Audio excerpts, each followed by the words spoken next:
Assalamualaikum warahmatullahi wabarakatuh. Bismillahirrahmanirrahim. Alhamdulillahilladzi arsala rasulahu bil huda wa dinil haq liyudhhirahu 'alad dini kullih wa kafa billahi syahida. Asyhadu an la ilaha illallah wahdahu la syarikalah wa asyhadu anna Muhammadan abduhu wa rasuluhu la nabiyya ba'dah. Allahumma salli wa sallim ala Muhammadin wa ala alihi wa ashabihi ajma'in. Amma ba'du. Wa qala Allah ta'ala fil Qur'anil 'Arim, a'udzu billahi minasyaitonir rajim. Wa ma arsalnaka illa rahmatan lil alamin. Pemirsa warga Aisyah yang dirahmati oleh Allah Subhanahu wa taala. Dalam konteks Islam rahmatan lil alamin, Islam telah mengatur tata hubungan yang menyangkut aspek teologis, aspek ritual, aspek sosial dan humanitas.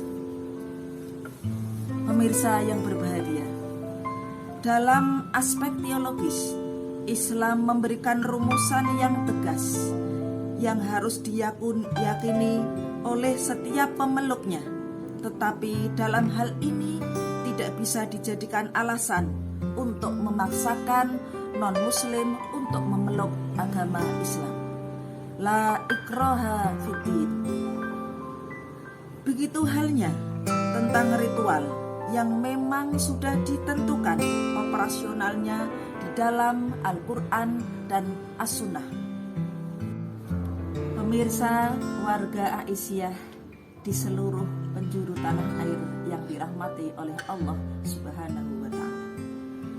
Dalam konteks kehidupan sosial, sesungguhnya Islam hanya berbicara mengenai ketentuan-ketentuan dasar atau pilar-pilar saja, yang penterjemahan operasionalnya secara detail, komprehensif, tergantung kepada kesepakatan dan masing-masing komunitas, di mana mereka memiliki keunikan berdasarkan keberagaman lokalitas, nilai sejarah yang dimilikinya.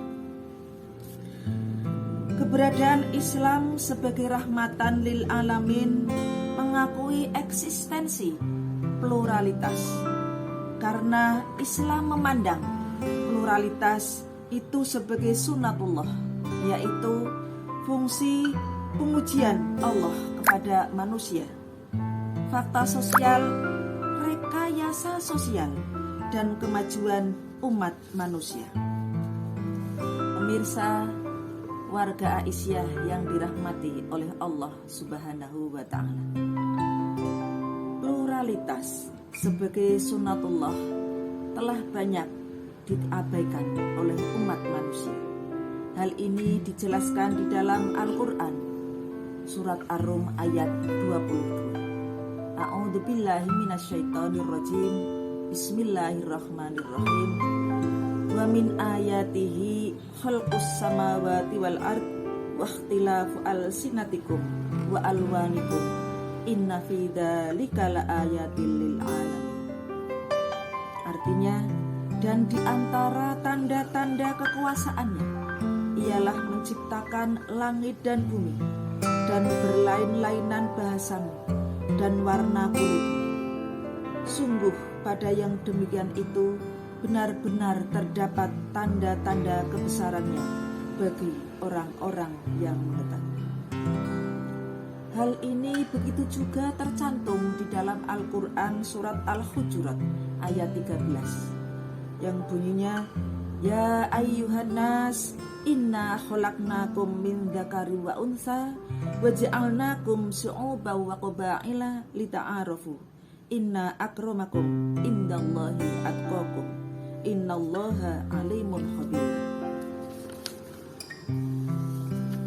Wahai manusia, sungguh kami menciptakan kalian dari jenis laki-laki dan perempuan, dan menjadikan kalian berbangsa-bangsa dan bersuku-suku supaya kalian saling mengenal. Sungguh orang yang mulia di antara kalian di sisi Allah adalah orang yang paling takwa. Sungguh Allah Maha mengetahui lagi Maha menyayang. Dalam hal ini disitir juga di dalam Al-Quran surat Al-Hujurat yang memerintahkan kepada kita untuk saling menjaga dan memperkuat tali persaudaraan.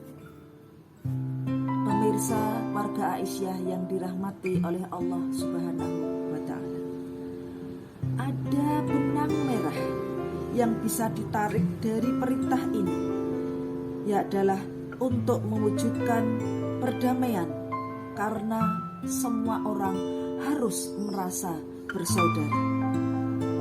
Perwujudan benang merah ini sebagai suatu jawaban bahwa Islam merupakan rahmatan lil alamin.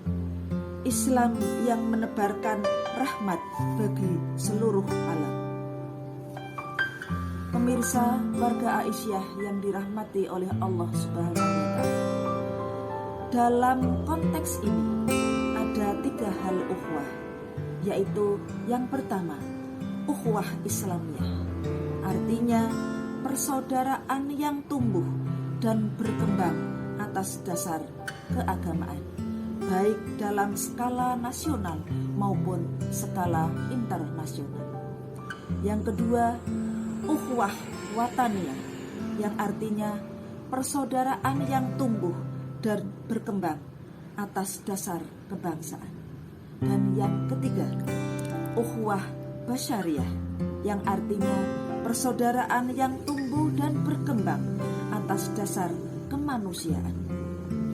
Pemirsa warga Aisyah yang dirahmati oleh Allah Subhanahu wa Ta'ala, ketiga macam ukhuwah ini diwujudkan secara berimbang dan tidak boleh ada yang dipertentangkan antara satu dengan yang lainnya, karena melalui ketiga ukhuwah Islamiyah inilah Islam sebagai rahmatan lil alamin akan dapat terrealisasi.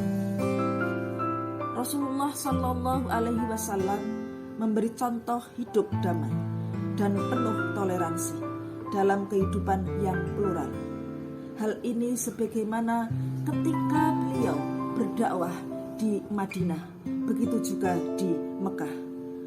Rasulullah menggunakan dialog yang konsisten sehingga misi rahmatan lil alamin tercapai dengan baik. Pemirsa yang dirahmati oleh Allah Subhanahu wa Ta'ala, demikianlah kultum yang saya sampaikan, semoga bisa bermanfaat bagi kita semua. Wabillahi taufiq wal hidayah. Wassalamualaikum warahmatullahi wabarakatuh.